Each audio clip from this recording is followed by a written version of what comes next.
ನಮಸ್ಕಾರ ನ್ಯೂಸ್ 18 ಡಿಜಿಟಲ್ಗೆ ಸ್ವಾಗತ. ನಾನು ಚೈತ್ರ ಹರೀಶ್. ವಿಶ್ವದ ಕಣ್ಣು ಈಗ ಪಶ್ಚಿಮ ಏಷ್ಯಾ ಮೇಲಿದೆ. ಇರಾನ್ ಮತ್ತು ಇಸ್ರೇಲ್ ನಡುವೆ ಭೀಕರ ಯುದ್ಧ ನಡೀತಾ ಇರುವ ಬೆನ್ನಲ್ಲೇ ಅತ್ತ ಅಮೆರಿಕ ಗುಪ್ತವಾಗಿ ಒಂದು ಮಹಾ ಪರೀಕ್ಷೆಯನ್ನ ನಡೆಸಿದೆ.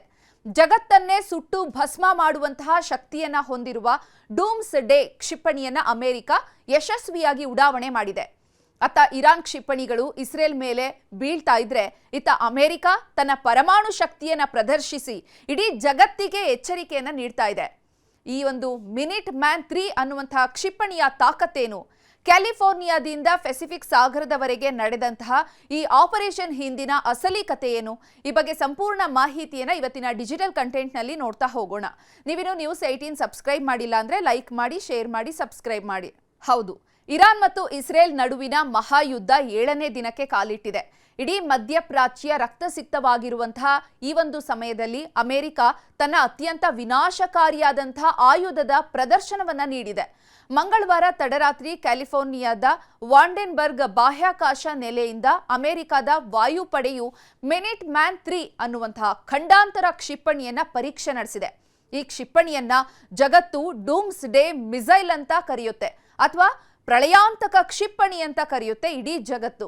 ಇದು ಬರೀ ಕ್ಷಿಪಣಿ ಮಾತ್ರ ಅಲ್ಲ, ಶತ್ರು ರಾಷ್ಟ್ರಗಳ ನಿದ್ದೆಗೆಡಿಸುವಂತಹ ಅಮೆರಿಕದ ಬತ್ತಳಿಕೆಯಲ್ಲಿ ಇರುವಂತಹ ಯಾವೆಲ್ಲ ಅಸ್ತ್ರಗಳಿದೆ ಆ ಎಲ್ಲ ಅಸ್ತ್ರಗಳಿಗಿಂತ ಅತ್ಯಂತ ದೊಡ್ಡದಾದ ಮತ್ತು ಬ್ರಹ್ಮಾಸ್ತ್ರವಾಗಿದೆ ಇದು. ಈ ಕ್ಷಿಪಣಿ ಪರೀಕ್ಷೆಯ ಪ್ರಮುಖ ಟೈಮ್ ಲೈನ್ ಮತ್ತು ವಿಶೇಷತೆಗಳನ್ನ ನೋಡೋದಾದ್ರೆ, ಮಂಗಳವಾರ ತಡರಾತ್ರಿ ಕ್ಯಾಲಿಫೋರ್ನಿಯಾದ ವಾಂಡೆನ್ಬರ್ಗ್ ನೆಲೆಯಿಂದ ನಿಶಸ್ತ್ರ ಮಿನಿಟ್ ಮ್ಯಾನ್ 3 ಕ್ಷಿಪಣಿಯನ್ನ ಉಡಾವಣೆ ಮಾಡಲಾಗಿದೆ.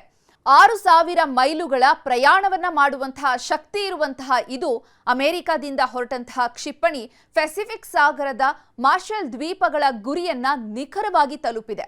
ಗಂಟೆಗೆ ಬರೋಬ್ಬರಿ 15,000 ಮೈಲುಗಳಿಗಿಂತ ಹೆಚ್ಚಿನ ವೇಗದಲ್ಲಿ ಕ್ಷಿಪಣಿ ಚಲಿಸುತ್ತೆ. ಇದು ಭೂಗತ ಸಿಲೋಗಳಿಗಿಂತ ಕೆಲವೇ ನಿಮಿಷಗಳಲ್ಲಿ ಉಡಾವಣೆಗೊಳ್ಳುವಂತಹ ಸಾಮರ್ಥ್ಯವನ್ನ ಹೊಂದಿದೆ. ಈ ಕ್ಷಿಪಣಿಯನ್ನ ಡೂಮ್ಸ್ ಡೇ ಅಂತ ಕರೆಯೋದಕ್ಕೆ ಬಲವಾದ ಕಾರಣ ಇದೆ. 2ನೇ ಮಹಾಯುದ್ಧದ ಸಮಯದಲ್ಲಿ ಜಪಾನ್ನ ಹಿರೋಶಿಮಾದ ಮೇಲೆ ಏನು ಬಾಂಬ್ ಹಾಕಲಾಗಿತ್ತು, ಈ ಪರಮಾಣು ದಾಳಿಯನ್ನು ನಡೆಸಲಾಗಿತ್ತು, ಈ ಪರಮಾಣು ಬಾಂಬ್ಗಿಂತಲೂ ಕೂಡ ಈ ಕ್ಷಿಪಣಿ 20 ಪಟ್ಟು ಹೆಚ್ಚು ಶಕ್ತಿಶಾಲಿಯಾಗಿದೆ. ಒಂದು ವೇಳೆ ಇದು ಪರಮಾಣು ಸಿಡಿತಲೆಗಳನ್ನು ಹೊತ್ತು ಶತ್ರು ದೇಶದ ಮೇಲೆ ಬಿದ್ದರೆ ಅಕ್ಷರಶಃ ಅಲ್ಲಿ ಜೀವ ಸಂಕುಲವೇ ನಾಶ ಆಗಲಿದೆ. ಇದು ಅಮೆರಿಕದ ನ್ಯೂಕ್ಲಿಯರ್ ಟಯಾರ್ಡ್ನ ಬೆನ್ನೆಲುಬಾಗಿದ್ದು, ಶತ್ರು ರಾಷ್ಟ್ರಗಳನ್ನ ಅಮೆರಿಕದ ಮೇಲೆ ದಾಳಿ ಮಾಡಲು ಯೋಚನೆಯನ್ನ ಮಾಡುವ ಮೊದಲೇ ಅವರನ್ನ ಧೂಳಿಪಟ ಮಾಡುವಂತಹ ಶಕ್ತಿಯನ್ನ ಹೊಂದಿದೆ.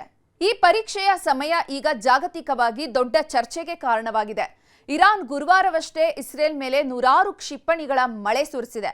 ಇತ್ತ ಅಮೆರಿಕದ ಸೆನೆಟ್ನಲ್ಲಿ ಇರಾನ್ ವಿರುದ್ಧದ ಮಿಲಿಟರಿ ಕಾರ್ಯಾಚರಣೆಗೆ ಹೆಚ್ಚಿನ ಅಧಿಕಾರ ನೀಡುವಂತಹ ಪ್ರಸ್ತಾವನೆಗಳು ಚರ್ಚೆ ಆಗ್ತಾ ಇದೆ.